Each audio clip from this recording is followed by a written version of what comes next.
Hi, everyone. My name is Dennis Kalышkин. I'm a principal at I2BF Global Ventures. It's a New York VC focused on early stage investments. And I'm happy to host the event today with a friend of mine, Pedro, and we will talk today about the enterprise sales and how early stage startups and growth stage startups could do their enterprise sales better. Pedro, thanks for joining us today. Happy to have you here. Maybe you can do a quick introduction about yourself. Guys, the video will be recorded, and I will send you the video record on the YouTube this weekend over the weekend. Yeah, and Pedro, please introduce yourself. Great. So thank you very much, Dennis. It's a real pleasure to be here. Really happy to share a little bit of my experience with the community. Answering the question of who I am, I'm an engineer by training, electronics and computer engineer. I have done 2 postgrads, one in general management and another one in innovation management and entrepreneurship. I've spent most of my working life in enterprise IT, working mainly for large American, most of them, multinational companies in this space. So I've started my career in what today is called Accenture, coding. After that, I took a detour through the oil business, and I've worked for Mobil Oil, which was later acquired by BP, as it is known today. After that, Alcatel, here the exception, a French company, where I was product manager for cybersecurity, and lo and behold, cybersecurity existed before the year 2000.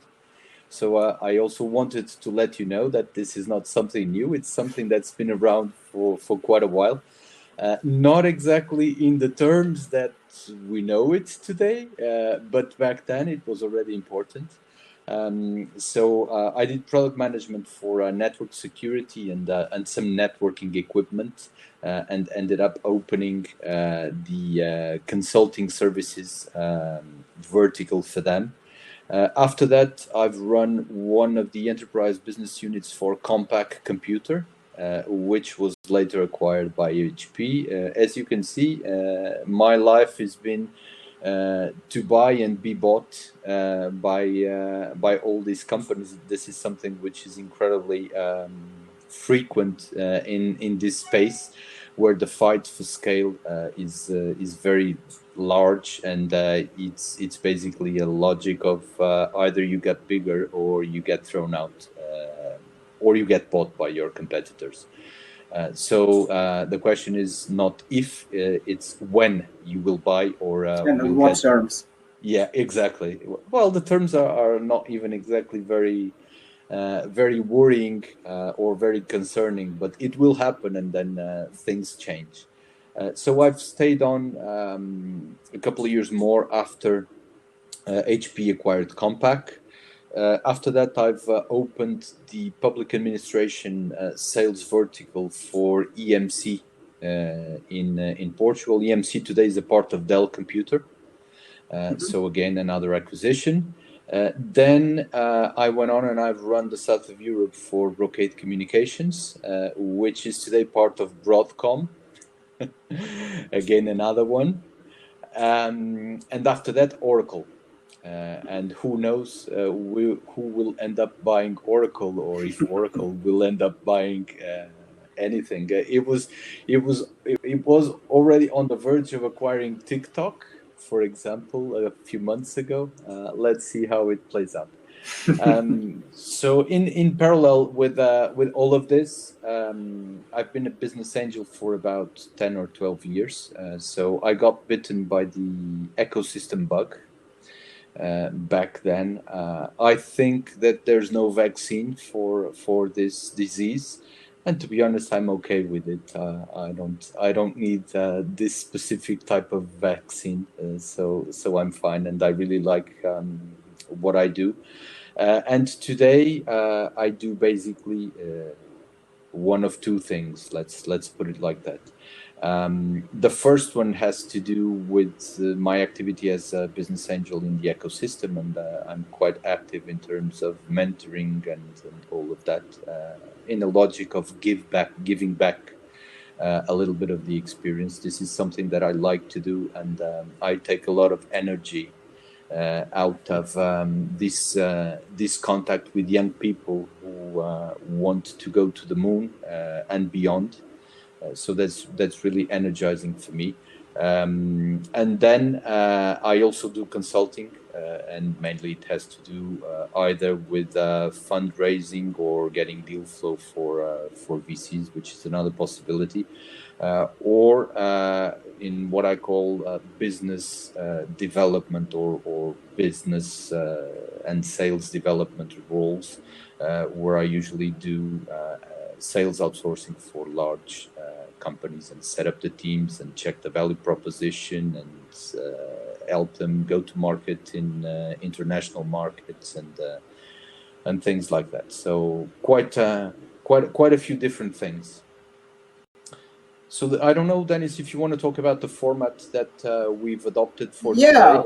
Yeah, we'll do fireside chats when I will be doing giving the questions, maybe listening to the questions from the audience, and we will have around 1 hour, maybe 1 hour and 15 minutes for the whole discussion today. So please send your questions in the chat, and then we'll try to cover all of them. And our goal is today to talk about the enterprise sales, and especially when it comes to starting your business, when you're a team of 3, 4, 5, 10 people, and you're this small company with not that perfect product, and you're trying to tackle big mastodons with their big budgets and long regulation space. So how do we even start doing this? Especially if we're first-time entrepreneurs, maybe not that experienced in enterprise sales. Yeah, and it would be great if we cover both from start, maybe to some point when we start to hire the first sales employees and started to build the first sales team, this EA, SDR structure, something like that. So, but as you always know, we need to start from the very beginning. So what is enterprise sales, and how you, for example, you're doing SMB business, selling something like for $100 versus you're doing big sales and consultancy. So what's in your understanding the metrics of enterprise, and so we could put ourselves in this bucket and then understand that all that the conversation is applicable to our business. Sure. So just one small comment regarding the format. I've had plenty of PowerPoint in my life. I think I've eaten more than I can, so I basically hate it. I think it's a lot more interesting to have this sort of more dynamic and face-to-face interaction. So that's why I've asked also Dennis to keep me honest and on track if I somehow decide to derail, which I'll tell you it's not very hard. But Dennis will keep me on track. And if you have any questions, just put it in the chat. Doesn't matter if it's in English or in Russian, as long as Dennis can take it, and I'm sure he'll interrupt me and incorporate it here in the middle of our little conversation today. So I think that's actually the most interesting thing that we could do. So let's kick it away right now. What is an enterprise sale? So an enterprise sale, basically, you can look at it from various perspectives. When you go out to the supermarket and buy something and pay by the cashier, that is not an enterprise sale. Okay, it's not a one-shot kind of thing where there's a money exchange and that there's a person that decides on its own. Sometimes it's a little bit more complex than that. You can take your wife or your husband to the supermarket with you, and then you don't get to decide anything. The other party decides everything. But it's a simple transaction. What happens in enterprise? It's all but simple, and the more it touches and the more it affects the enterprise, then the more people and the more processes there will be. So it's typically something which is not transactional, and it is important to understand. It's not as in, here is the money, give me what I want, and goodbye, I'm gone. No, it is usually more a lot along the lines of creating and maintaining a relationship with that customer throughout an extended period of time. So your first sale is usually the beginning of something that you want to be a profitable and long-term sort of thing. Mm-hmm. The other thing to think about is recurrence. Okay, so you want to be, because it's difficult and sometimes it's not obvious how to crack the code and start selling to a big corporate. You want this to be a recurring sale. So you want to have several transactions with that customer along the way. And that's what justifies your investment in building up that relationship. Yeah, and speaking, and would like to interrupt you here. So sure. One important thing to think about is when you say efforts, it means the salaries, and it means quite a hefty customer acquisition cost. It could be easy as like 20K or 100K. More. Yeah. And the question, oftentimes I encounter this with the startups when they start to sell the product through direct sales and acting as if they are in enterprise business, while they charge into price to very low prices, and actually the unit economics doesn't really work real well. So maybe we can think about it like what's the typical ticket size of the client, and the timing maybe of the closing deal versus the efforts put in would be a trigger whether I should build this sales machine with personal sales, or maybe it's time for me like to go through direct marketing and selling like here is a credit card, put the number and get the service. Okay. Yeah, let's tackle that one. That's an interesting one as well. So it's very simple. If you come up with a bottle of lemonade and go out to the street and sell a glass of lemonade to your neighbors, that's basically the simplest type of sale that you can think of, right? So you set up your little shop in the middle of the street, you put the lemonade, you're advertising the product, passers-by go look at it. Do I feel thirsty? Do I like lemonade? Give me a glass of lemonade. Here's $1, €1, 1 ruble, or one whatever, and off it goes. When you're talking about enterprise, you're usually talking a lot about a bigger sale than a glass of lemonade. And that's what justifies your investment in setting up the infrastructure that you need to address that customer. So give me a name of a company that you would like to get into, Dennis. Big one. SAP. Well, a big one, a Russian one. Let's use the Russian one, Gazprom or whatever. Let's take Gazprom, for example. Okay.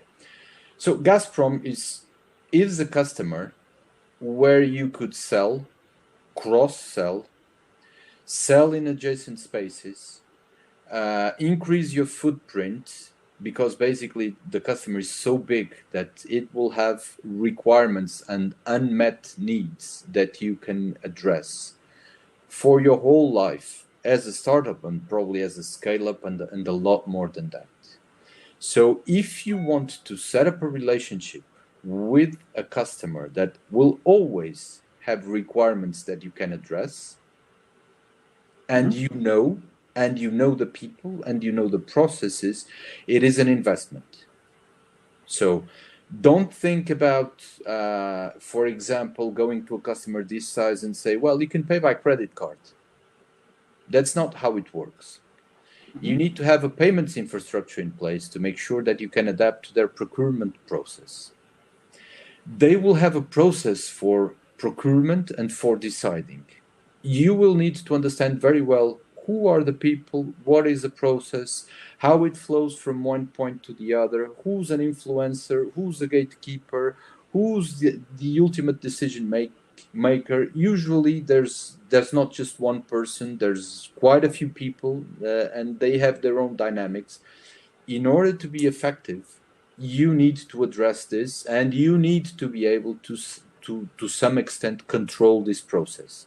And this is an investment. You must have somebody who wakes up in the morning, and this person eats, drinks, and breathes this customer. And they know all about this customer. They know who to speak to. They know who does what. They know where sometimes the process gets stuck. It takes time, and you've touched on that. An enterprise sale is something that can take quite a long time. I mean, typically it never takes less than 3 to 6 months. But imagine, and this could be the limit, a defense contract where you're selling a new airplane to the armed forces, or the Air Force in this case, to put it a little bit better. This is not an easy thing. You might take 5 years to sell your plane to the Air Force. They will have to do tests. They will have to see the factory. They will want to know if you can deliver the product. All of this requires dedicated people. All of this requires a long-term effort. And because the customer will buy in quantity, that will justify your investment, and that can be reused for the next iteration that you will have with the customer. So you invest once, you do one sale, you make money, and then you replicate the process based on the knowledge that you've acquired during this first run. Yeah, coming to practice. So let's look. We're a young startup. Maybe we don't have a perfectly good product, because enterprises, they would like that your product would fit in our environment, and a lot of maybe comply with a lot of regulation and all this stuff. And we as a small company, we don't have that.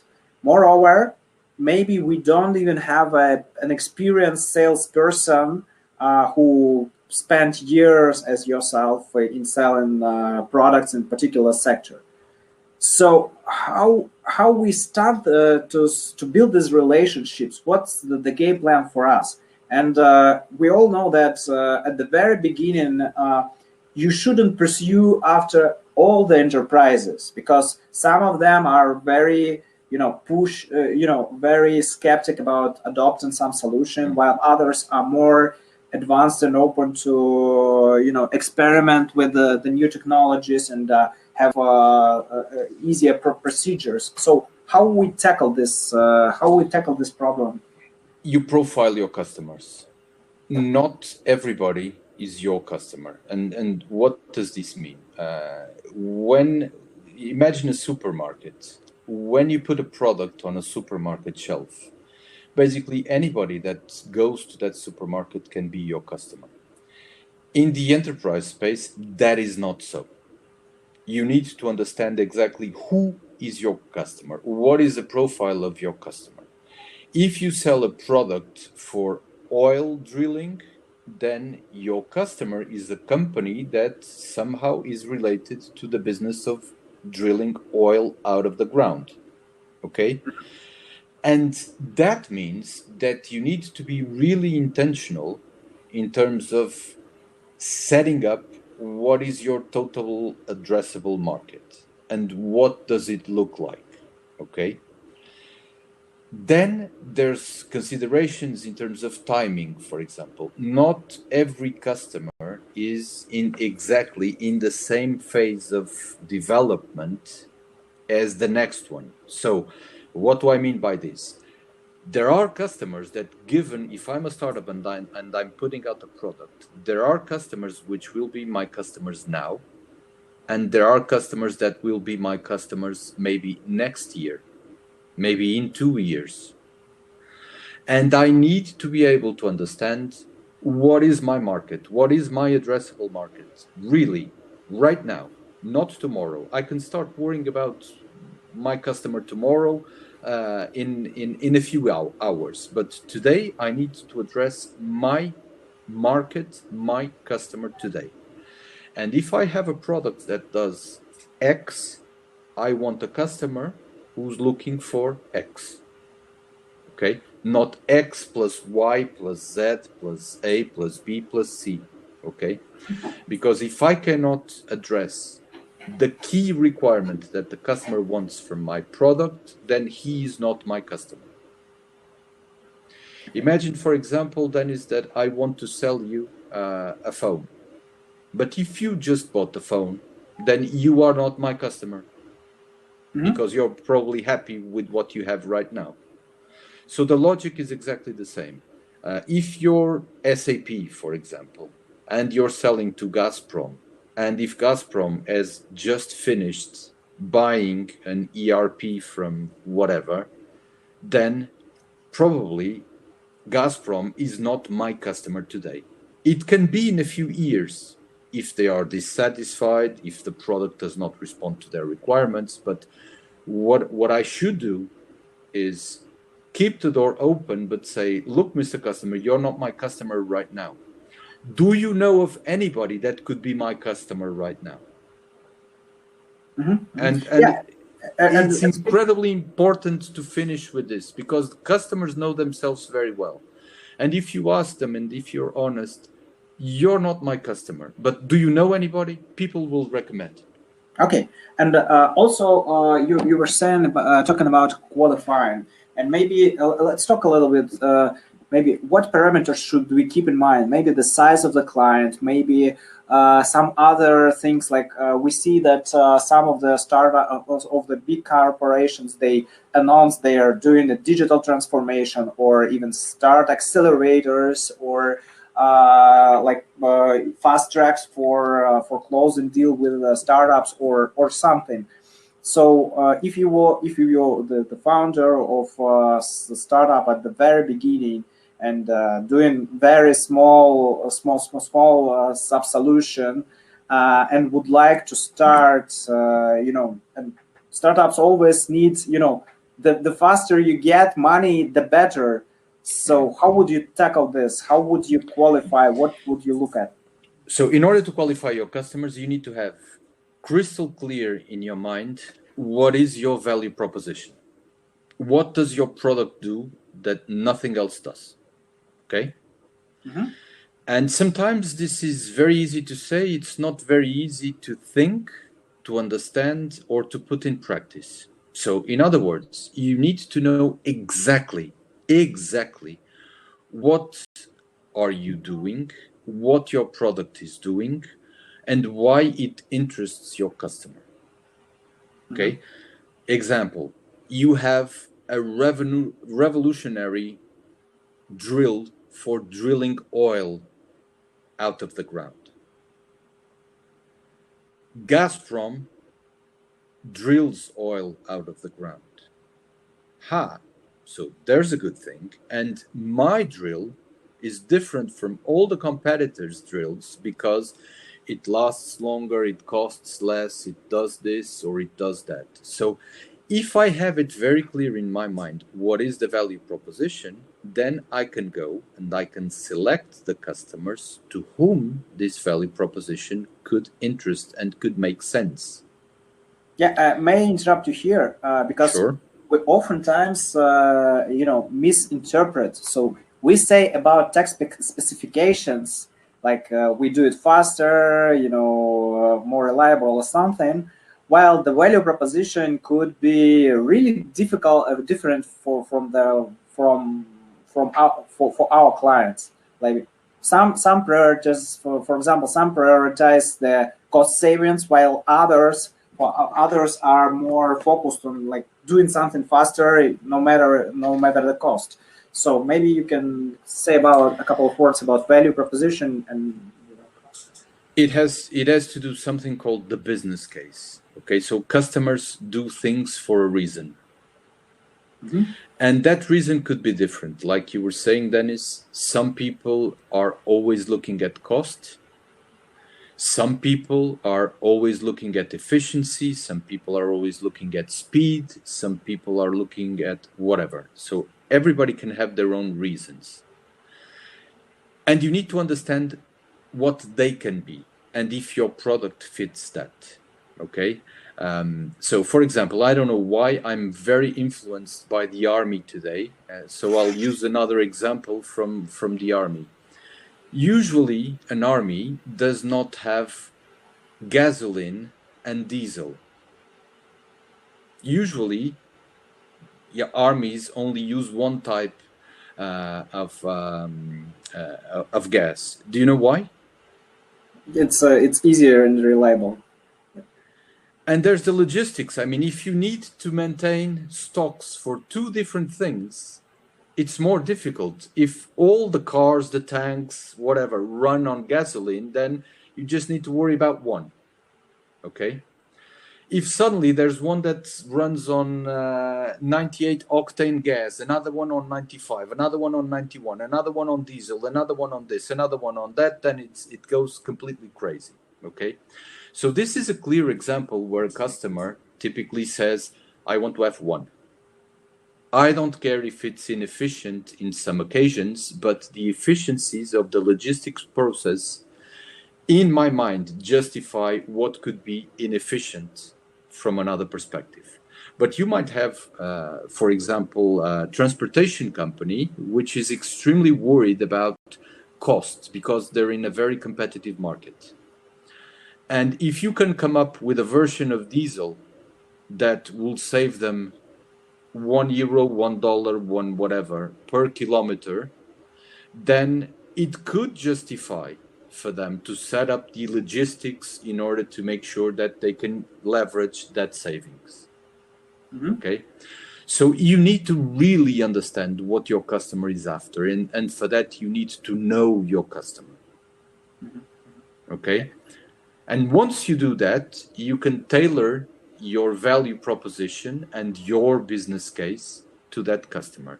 And you make him a proposal, an offer that will go right to where his concerns are and right to where his pocket is.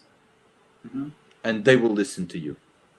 Okay. So speaking of the qualifying and nurturing these relationships, so suppose I'm a total stranger in the new area, in this new space. I don't have a lot of network in the space, and I maybe not to the full extent understand the specifics of my potential clients. So what should I do? Should I hire a sales representative? Or how I acquire, how I hack this one? So usually the quickest way is to get somebody that knows the market and already knows customers in that market. Okay, you go out and you hire somebody that knows very well that segment of the market. That's why you have salespeople which are specialized on finance, insurance, public administration, local administration, central government, healthcare, whatever. There's people specialized in every single subdivision of the market. And what does it mean to to be specialized. It means that you know the logic, you know the business, and you know customers, and you know processes inside those customers, so that can give you a head start. You can argue, yeah, but I don't have the money to go get a rising star that knows all about sales. Then if you really need to bootstrap it, the most interesting way of doing it, and it will be a slow one, okay? And you need to be prepared for that. Do it yourself. So try and start by understanding what that segment of the market is and what his business is. So go to your computer, open up a browser, type in Google, and try to understand as much as possible what is the business, what is the rationale, what is the logic, how does that business operate, and all of that. Yeah, but it's not enough, because you actually need to get insights from the people, deeply on the market. So then go to your friends and ask, I'm interested in insurance, for example. Who do you know that I could speak to that works for an insurance company? And it doesn't matter who it is, but you need to jump from one relationship to another. You talk to the person, you ask for help, you say, look, I want to speak to somebody in order to show my product and my value proposition, and who do you think I should speak to? You, because you're a person that works in the industry, you work at an insurance company, who do you think I should speak to? What type of person? Give me a name. And then you jump from one relationship to the other, and you build it slowly.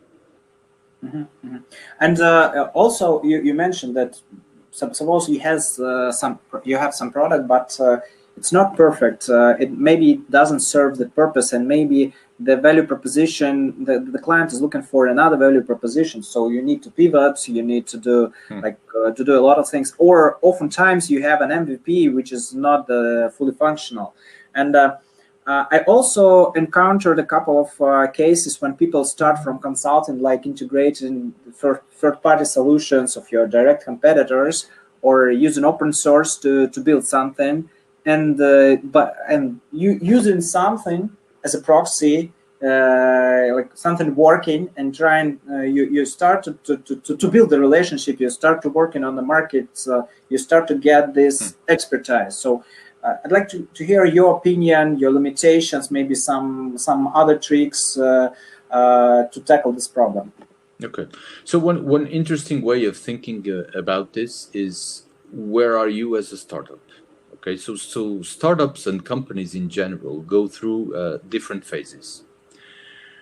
When you're in the very beginning, the product that you have is normally an MVP, if that at all. Okay, so it's a very rudimentary product, unfinished, and you're basically saying, look, I think that this is a problem, I think this is a pain, and I'm addressing that pain with this product of mine. And then you need to test it. Okay, so in these very early stages, a sale is a very technical thing, because you're normally talking about one way or another in terms of technology, and you have something which is technical. So you have technical people trying to do this job, and usually technical people are not the most adequate people for these types of interpersonal relationship jobs. Okay, but be very aware of this. Usually the sale in the beginning is a very technical sale. Okay, and that means that you have a piece of software, you have a marketplace, you have this, you have that, a piece of code, and the sale is, you go to the person in the company that feels the pain, and for this person to understand what this pain is all about, usually it's not a business person, it's an engineer as well, or it's a technical person. Okay, And it's not very difficult to form relationships in between these two types of persons. But this first product is usually an unfinished product. So it's like, let's use an example. It's like you're not offering Microsoft 365 as a suite of products where you have a spreadsheet, a word processor, something to build presentations on. Maybe you have a spell checker. So you're focusing really on one functionality and something which is a pain for somebody in a large organization. Okay. And this is a very pioneer sort of work. Okay. In the sense that, okay, so I'm trying to validate if my product is good. I'm trying to validate if this is actually something that could make sense for my customer. And what happens here is that you have a lot of conversations which are very much at the technical level and at the technological level. Once you get past that first step, you go into a second step where it's usually more a type of relationship sale. You know people, you already have a product, then you present the product to the people, and it's a more sales type of job, as sales is described, for example, in the Wikipedia. And then there's a third stage, which is when you get to scale up sort of league. And here, what you're looking at is at programmatic ways of addressing your customers. And the rationale here is like, customers in this space usually like these value propositions. So this is what we're doing. We're going after this segment, this space, and we have a set of value propositions, and then we're going after them. So it's a lot more intentional. There's a program behind things. And this is important to understand where you are in this development, in which of these stages you are, and what you're doing. Because if you're on the very early stage and you're struggling to understand if you have the right features or if you have the killer features that will make a customer buy your product, then it's a lot more of a technical sale, okay? And you need to be talking to the people that feel the pain, which are usually more technical. And do those people, by the way, have a budget? Because you can talk to the people, but you know the CFO is making a decision. So how you start in this case? Yeah, so don't be too ambitious, okay? It would be unheard of for a startup to go into a very big corporation and suddenly the corporation does a widespread rollout of your product. And why? Unless you have something that nobody else has. And if you do, then that's fine, great. You have gold on your pocket. But most of the cases is not the case. But most of the cases, it's not the case. So and they simply do not trust you as being somebody that can deliver on what you're saying you will do. They will put you to the test, and they will say, okay, so I'll let you start here very small in this very small department, and if you behave well, I'll let you do something a little bit bigger. And then if it proves that it's a good idea, and if it scales, and if it actually does what you're saying that it does, then I'll do something a little bit bigger. And then maybe in a few years, we'll talk about the widespread rollout of your product. So unless you have a scarce goods or a scarce product that nobody else has, you found an algorithm that does something fantastic, and people, and in this case, you don't sell. People buy from you. Customers chase you, and they want to buy. Like today, the vaccine for coronavirus. Pharmaceutical companies are not selling. Everybody's buying. Everybody. They don't need to sell. And they mark the price, and they mark the terms, and we'll deliver this much to you. No, but I want twice. No, you don't. I will only give you 1/4 of what you're asking. And why is that? Because I say so. So there's a huge shift in power when these types of situations happen. But unfortunately, this is the exception, it's not the rule. So don't go straight to a very big company dreaming that you will have a purchase order the next day to do a widespread rollout throughout the entire company if you don't have a unicorn in your pocket. You will need to focus very specifically in one group of people that has a very strong pain, and you will be able to address that pain. And then you build on top of that, because you build upon your reputation. Mm-hmm. And there is also another. So the first idea is to go maybe sometimes to smaller players on the market, but still really feeling the pain.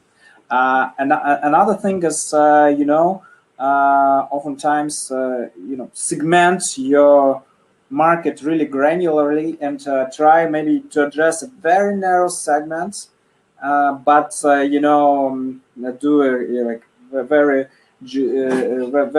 good job in it. And if you do it right for one person, then you will have 10 more friends of theirs coming in. So maybe we can talk about this, the concentration and it's called a leverage sale, okay? Mm-hmm. In the sense that you focus on serving one customer and serving him well, because example, a friend of mine has put something together for CFOs to do the budgeting process. It's not rocket science in the sense that there's no huge technological development behind it, but it's something that serves a very specific purpose. And the purpose is, when you get into a budget cycle for the next year, you need to have inputs from quite a few people. Like, how much, Dennis, how much will you sell? John, how much will you produce? What's your sales forecast? What's your production forecast? What's this? What's that? So it usually has to come from quite a few people. And the way that companies usually do this is through Excel spreadsheets, which is a nightmare to manage. And usually this is a problem for the financial department, because the CFO usually goes to the board meeting, and then the board suddenly asks a question and says, and what if Dennis fails his sales target and he sells 10% less than what he says he will? What happens in this case? Will we still run a profit, or will we be below break-even point? And then the CFO needs to go back and rework all the Excel spreadsheets. So if you come up, like this guy did, with a clever way of putting together all the inputs from all the people that he needs to have, and playing with the numbers without having to spend weekends at home consolidating Excel spreadsheets, there's value for these people here. You're not going to charge millions and millions and billions of dollars or euros or whatever it is for this type of thing, but you will be able to charge, because they will put a price on their time. Okay. And if you focus on really serving one CFO with this very simple piece of his life, which can turn into a nightmare, this CFO has friends in other companies.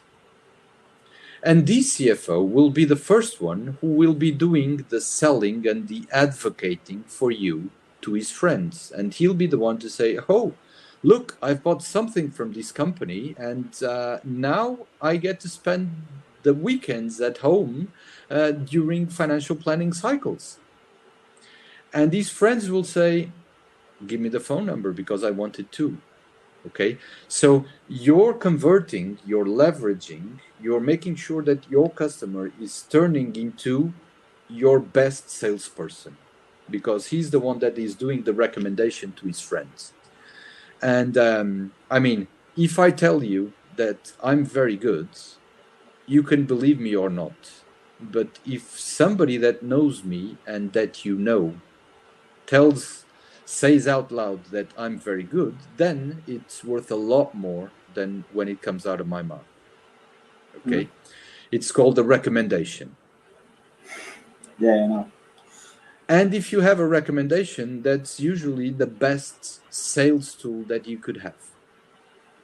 And this is the reason you need to start from serving a small subgroups where these recommendations work really well. And then ask them to sell it on your behalf. Say, are you happy with what I gave you? Could you please recommend it to your friends? And they will. Okay, so quick question to you to how to like, for example, you go after the some potential client. Any tips on how to get prepared to this to the meeting, like how to make know your client preparation work at home? So you need to have a relevant conversation with that person. Okay, it's fine if you don't know the person. You might be more at ease or less at ease. It has to do with the fact that you're more outgoing or less outgoing. But that's okay. That's what it is. But you need to be able to have a relevant conversation with this person. And what is a relevant conversation? A relevant conversation is a conversation about a topic that worries this person. Okay. So you need to try and find out what are the topics that worry this person. Okay, what keeps them awake at night. Okay, and how can you do that? Understand the industry, understand the customers, understand the regulations, understand the context. So if for example a new law just came out and it forces you to have a QR code in every invoice that you issue. Okay, this is something for real here in Portugal right now. So people at the end of last year were actually very worried about how this is going to turn out. So now I need to have a QR code in my invoices. Okay, so you need to pick a topic which is relevant and which has to do with a problem that you're solving. It's like, no, I'm the guy that draws the QR code in every single invoice that comes out of your printer.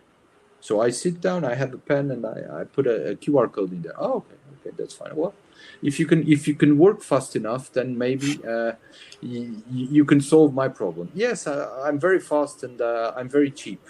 Okay, well, come when you want, sit down, and there you go. But on a more serious tone, the conversation needs to be relevant. I mean, you cannot sit in front of this person and say, well, the weather today it's fine or it's not fine, it's snowing, it's raining, or it's hot or it's not hot. It needs to be, and it needs to be a conversation that is done through questions. Dennis, do you have this problem? How do you feel about it? Have you found out a way to solve it? How are you solving it? What are you doing about it? What would be nice for you to have? Okay, so it's a very exploratory conversation, and don't be put off by the fact that sometimes you get out of the meeting without anything in your hands, let alone a PO, but sometimes you just get out of there without any relevant information. So this is also part of the sales job. You say to yourself, fine, this is a numbers game. So I need to go on to my next customer where I'm going to learn something. It's a tough one because I was doing cold sales myself. It's it's exhausting. You leave in the room without anything. Yeah, so imagine there's this old story. This is an example that is always used in sales trainings.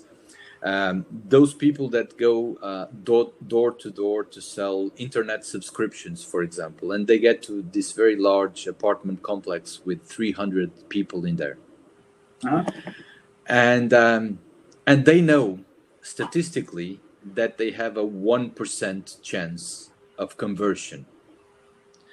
So a lousy salesperson will go into this 300 apartment building complex and will say, will start knocking on the doors, and they'll get no, no, no, no, and then they say, nobody here is going to buy anything.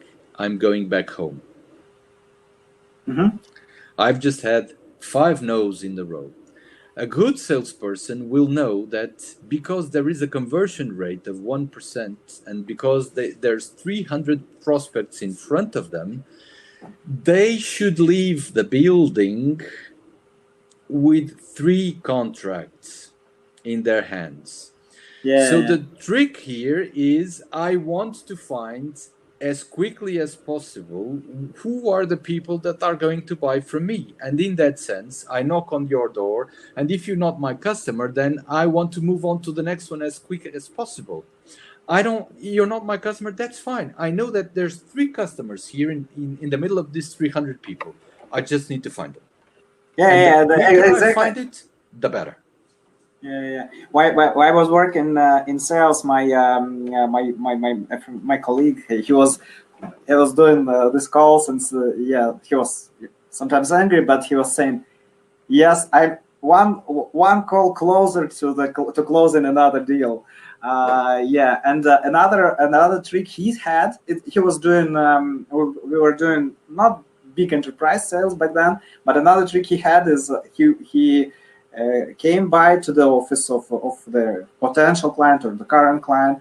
He was finishing the meeting, going out and thinking, okay, I'm in the business center. Let's look at the companies, other companies here, maybe knocking left or right door and maybe asking if they need exactly the same. Look, one of the most important things that you have in sales is information. Okay. It just came to my mind, and I don't want to forget about it. Another very interesting source of good information to talk to your customers is LinkedIn. Understand who are the people you're going to sit in front of. Okay, have a look at their profile. Everything's public today. I mean, understand where they're from. Maybe they studied at the same university that you did. You already have a motive for conversation. Maybe they come from the same place that you, and maybe they're somewhat family in one way or another. Everything's possible, but you can have a relevant conversation with all the information that you have today. And if you're visiting a very big complex with lots of offices and companies, I mean, if you're going to the 10th floor and if you have the time, instead of taking the elevator when you come down, walk the stairs, go to the 9th floor and go to the receptionists and say, well, what does this company here do? Would they be interested in something like this? Yes, no, maybe. You get a no. Thank you very much. Have a nice day. You go down 1 floor. And what if somebody tells you, yes, we've just been looking for something like that? It's a numbers game. It is a numbers game. Actually, and it's all in your mind. I have a friend of mine who was making sales to mobility in mobility space, and I also advise him. Who cares? You're now in Berlin, for example. Just go to the office of Bolt and ask around. And what he actually did, he said he went to receptionist and they were at WeWork. He said, I have a meeting, and they were trying to figure out if you have an appointment and who is you're in connection with. And he was, he was really persuasive. And then a person showed up, and they had a pretty nice conversation while it was really cold meeting. They didn't have anything in their mind. Imagine that you're selling, I don't know, let's put a name on it, translation services to technological companies. You go to WeWork and you're going to go and talk to a company there, which is a prospect of yours. I mean, the profile of the companies that are in that WeWork space is very similar. If you're offering translation services, wouldn't it be a good idea to talk to them all in that WeWork space, for example? So if you're going there for a meeting, why not stop by the reception and say, look, I'm doing translation services. I've been visiting this company. Are there any other companies which are here that could be interested in something like this? And they will tell you, well, actually, here's the list. And I can see that Mr. A and Mr. B and Mr. C are available because I'm seeing from here. Let me give them a call and see if they want to talk to you. And suddenly you turn one sales meeting into 3 or 4 or 5 or whatever. Yeah. So time-wise, we don't have a lot of time for today's call, but I have a couple of really serious questions to you. So let's hear them. Let's talk about okay, we started doing first sales, and maybe the first year of the startup passed when CEO is doing all this heavy lifting job, and at some point you need to hire people. So first of all, how you understand when you need to hire a new person, and then how you should think about your first hire or the first couple of hires you need to do, because and also it's also there is a notion that sales, the CEOs, well, they're very passionate about their product. Often they have really good conversion, while if you hire a stranger, the conversion could fall. So how should we think about it? Okay. When and how and when? What? The when is very simple and very easy. When you understand that you cannot do it yourself. So whenever you reach a point where you say, I'm the CEO and I should be the one doing the sales, or I'm not the CEO, I'm the CFO or the CTO, whatever, it doesn't matter. And when the sales job gets in the way of what this person should be doing, if you're the CEO, you should be running the company. If you're the CTO, you should be worried about the technology. It does not mean that you do not help. It does not mean that you do not also participate in the project, in the process. But when you realize that you are the bottleneck and you do not have the time to do it all, which is very early and very in the beginning, if you're honest, then it's the time to hire. Mm-hmm. It's a matter of delegation. I mean, you can also wash your own clothes by hand, but usually you cannot afford to do that, so you buy a washing machine. It's as simple as that. Okay? So very early, to be very specific and to give a very direct answer, very early in the process, and when you realize that you are the bottleneck and you are the one putting the brakes on the development of the company because you're trying to do it all and it's impossible. Okay? So that's the first one. And it is also an investment. These things take time.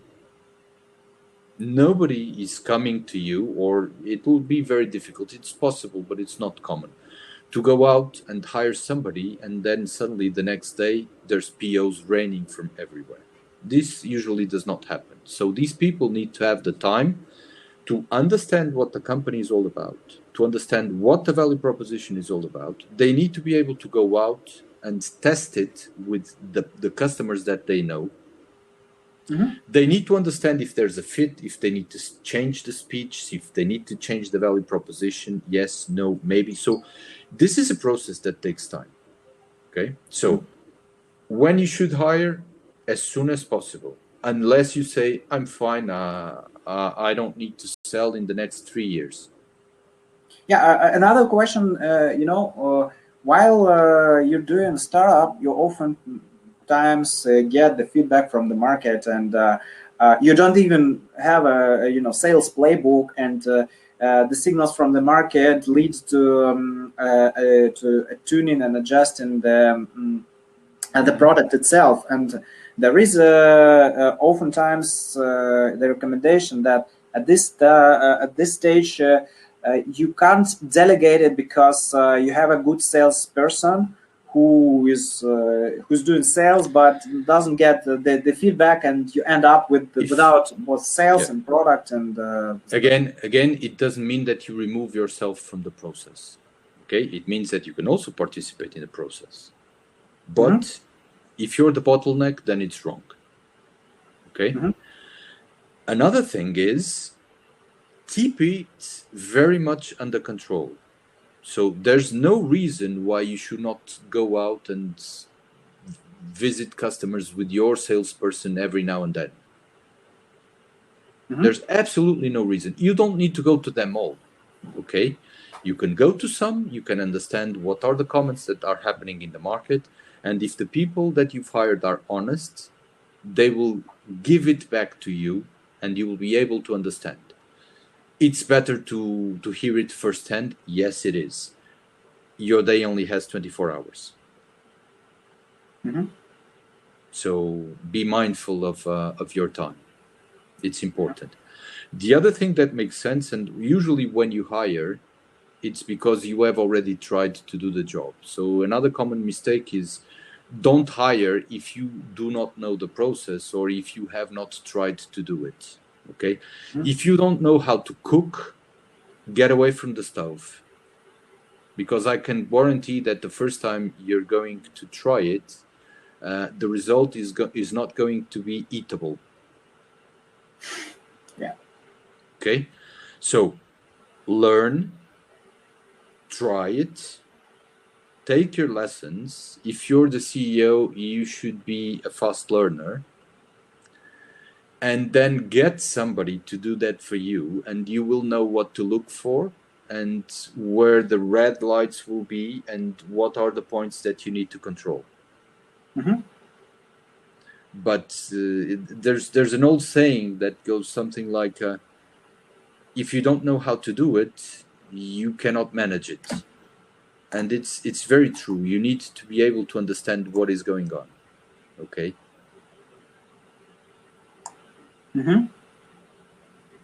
Okay. A couple of questions from me, and then we'll switch to the questions of the audience.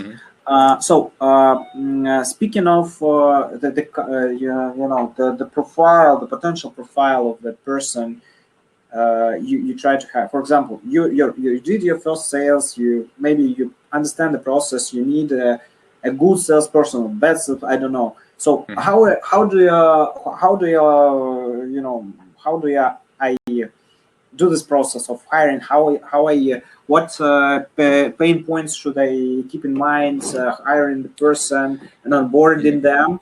Yeah. In other words, how do you qualify your salespersons like you qualify your customers? How do you profile them and how do you qualify them? Very easy. I mean, sales skills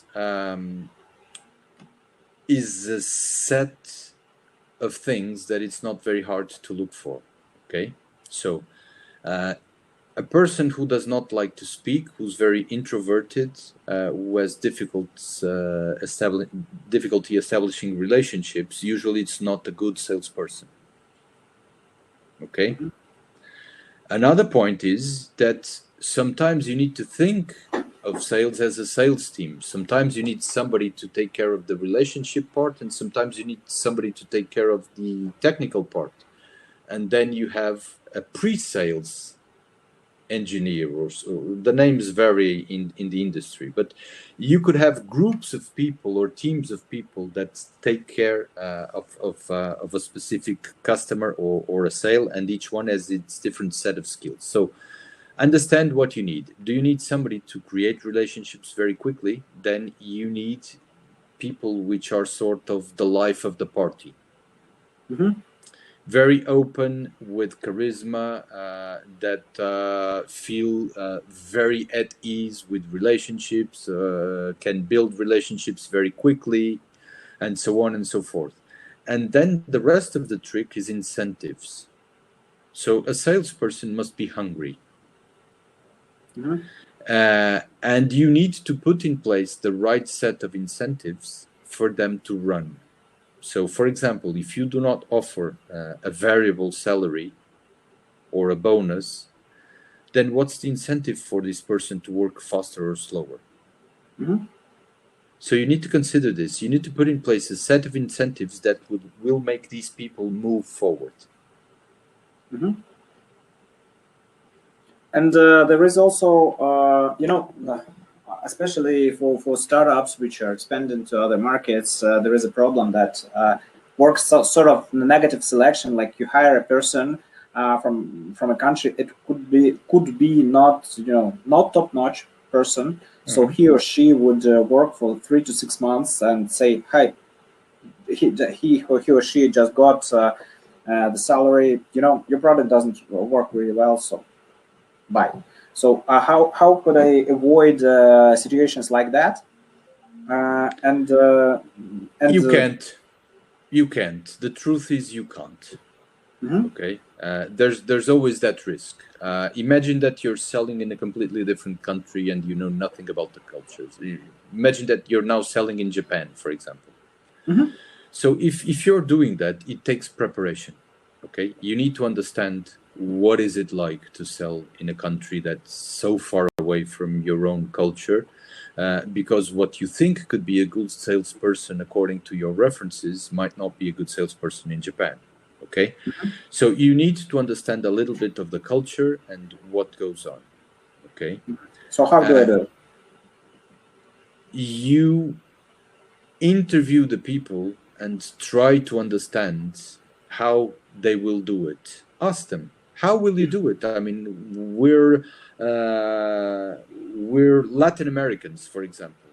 We have this product. It's incredibly successful here in Latin America. Will it work in Japan? How would you sell this product in Japan? And if they don't know how to answer this question, then either your product is not sellable in Japan or they're not the right person. Mm-hmm. So be aware of that. Ask them how they will do it. Mm-hmm. Does the product need to be changed? Mm-hmm. What will work in that market? Do your homework in those circumstances, especially if you're moving into a country which you don't know. Example of things that usually happen. Payment terms. Payment terms vary incredibly around the world. There's countries where you're supposed to pay your invoices straight away. There's countries where you're supposed to pay your invoices 3 months after. There's countries where you're not even supposed to pay your invoices. So be careful with that. There's a big influence of local culture there. And you need to try and find, and you need to put the people in role-playing positions in order to understand how they would do it, and have them describe the process to you in detail. How would you do it? Who would you approach? How would you sell this? What would you do? Mm-hmm. Mm-hmm. How long would it take? Okay. And speaking of, the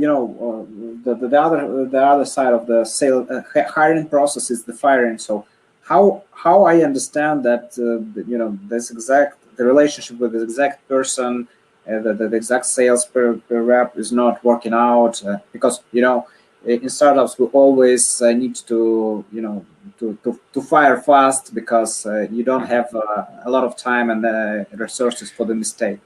Yeah. So sometimes they cannot sell because your product is not sellable, or because you don't have a decent value proposition.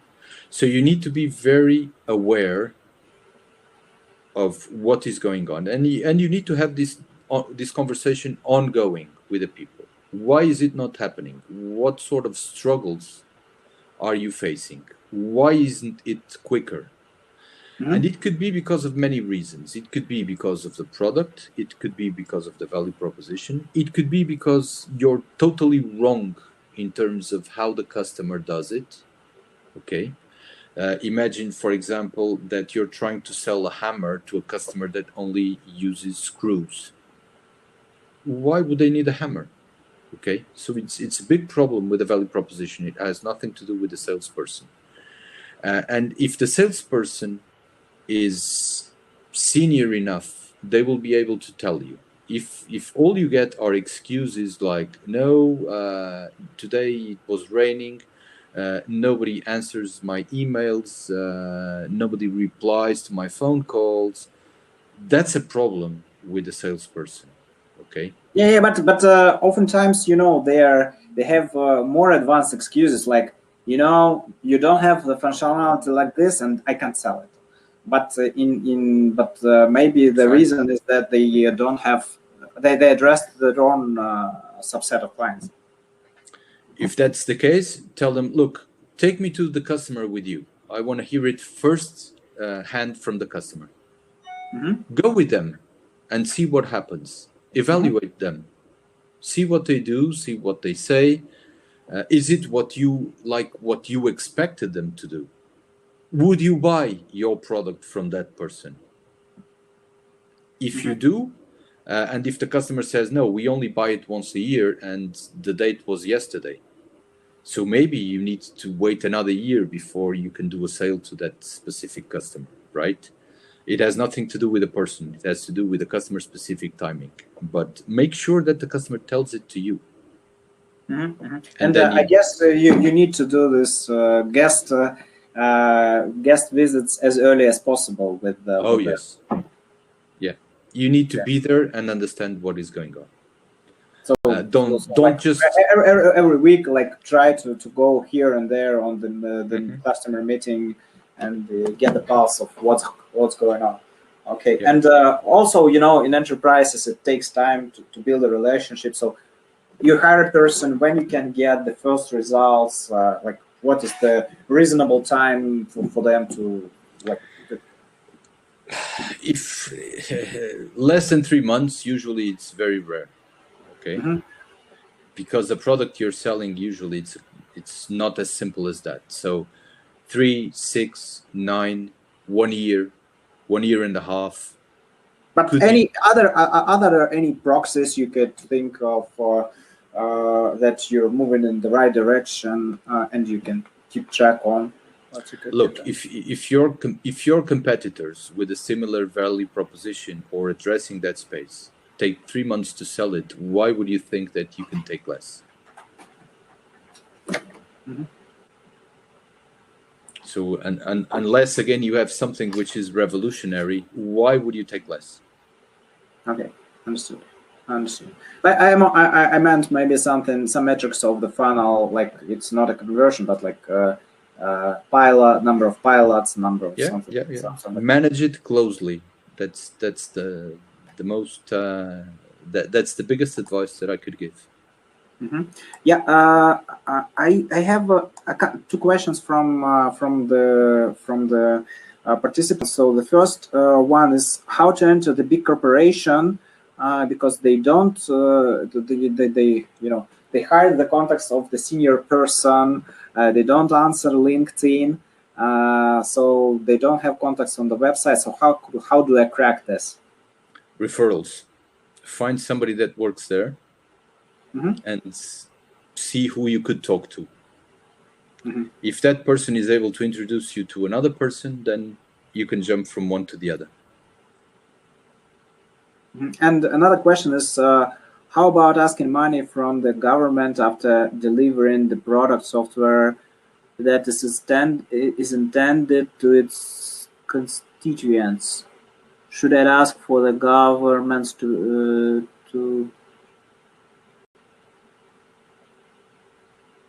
So I didn't understand the question to the full extent. So should the person is trying to sell through the governments to some? It's a difficult one. I mean, if selling directly to your customer is already hard enough. So if you sell through the government, that's even worse. You lose the control. Try to do it directly in the beginning. Okay. And maybe the last question on my end would be there is a structure of SDR when you have a person who qualifies leads and making another appointment. So various scheme of this enterprise sales. So maybe you can tell a little bit about how usually what companies do, once they've understood exactly who their customers are, okay, they start to automate parts of the process. Like I need to find customers with this profile, so you don't put senior salespeople doing this. This can be a programmatic kind of thing. Like, for example, suddenly you realize that your customer is a company which is 3 years old and is in between $5 and $10 million of revenue. So you start to automate that part of the process, which is, let me find companies that fit this criteria. And then with the output of this process, you give it to salespeople. So when you get to that point, it means that you already have a very good understanding of who your customer is and how you can segment it. And that's a nice thing. That's when you can start doing that sort of thing. Any other tips or advices on how, you know, what we should keep in mind while starting to build, you know, this sales department or hiring a couple of people? Yeah, I'll finish with this one because it's the most important thing, I would say. You're delegating, right? So if you're delegating, it does not mean give the job to somebody and forget. It means explain them what they should do,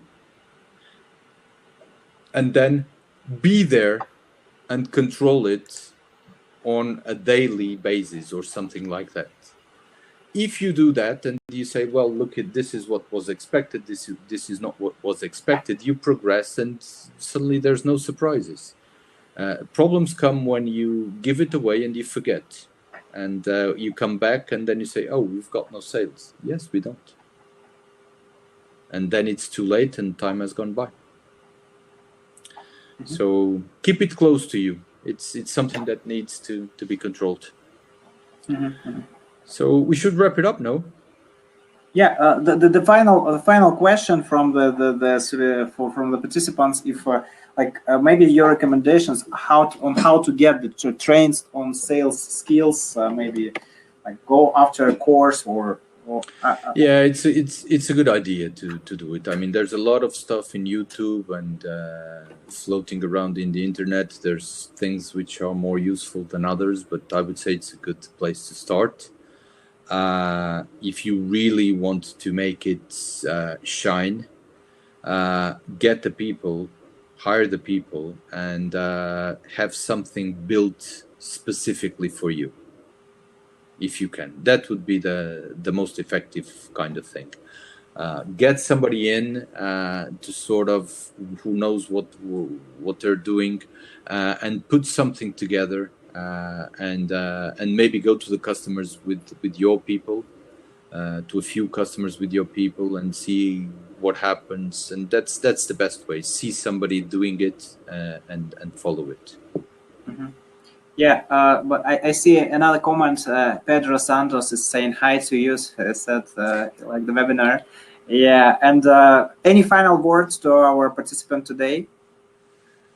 Well, if you're interested in this topic, then that means that you are on the right track and you're concerned with the right things. So get on Google it. And keep on pushing. It's a numbers game. Don't forget. Thank you, Pedro. It was a really pleasure hosting this webinar today. Hope to see you on some other webinar on some interesting sales topic sometimes next. Thank you very much, Dennis. Bye. Take care. Bye.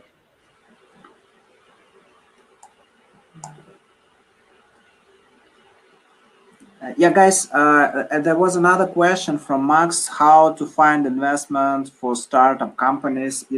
Unfortunately, it's another big topic out of the scope of our today's discussion. Maybe we will talk about this sometime next time. Or you can reach me out directly and we can chat. Okay? So thank you for participating today. Bye.